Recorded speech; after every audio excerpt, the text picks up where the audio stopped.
A critical and often overlooked component of every building is ventilation. Many roofing professionals estimate that 90% of the homes in North America are improperly ventilated. This is one problem area that can be corrected when a new roof is installed. The attics you work on need effective ventilation to keep them cooler in the summer and drier in the winter. For your attic ventilation to be effective in combating heat buildup and moisture condensation, the entire underside of the roof sheathing should be ventilated continuously and uniformly.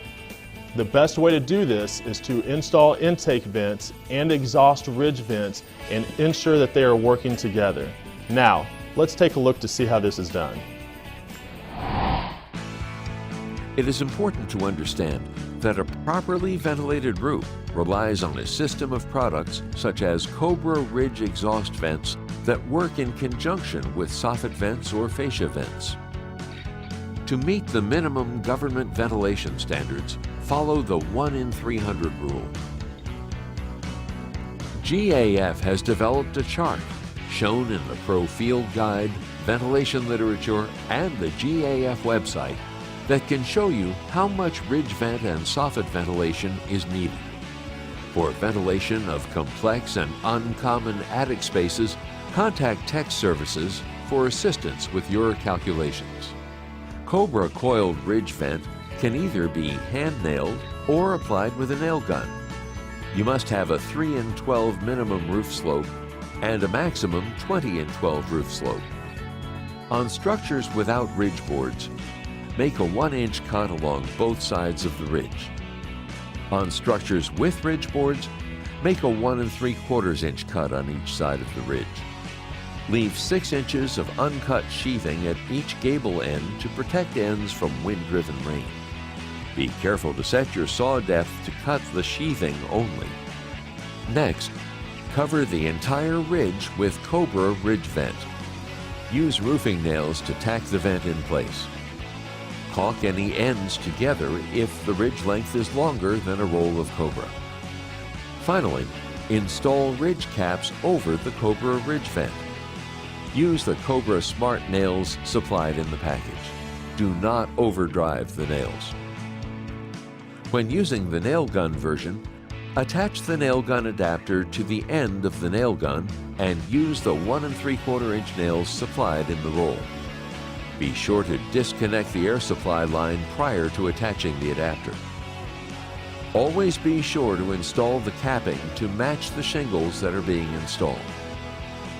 You install Cobra Rigid Vent 2, Cobra Rigid Vent 3, Snow Country, and Snow Country Advanced Ridge Vents in a similar manner. To understand the installation of these Cobra Rigid Vents, let's first take a look at some of the unique features of these ridge vents. First, there is the self-closing end. This unique design allows for very easily finished ends. There is no need for the caulking, end caps, rivets, etc. that some ridge vents need. Simply bend to conform to the roof and install. Second are the male-female tabs on the ends. All you have to do is align these tabs and butt the ridge vents together as you go across the ridge. Finally, there are the nail guide lines.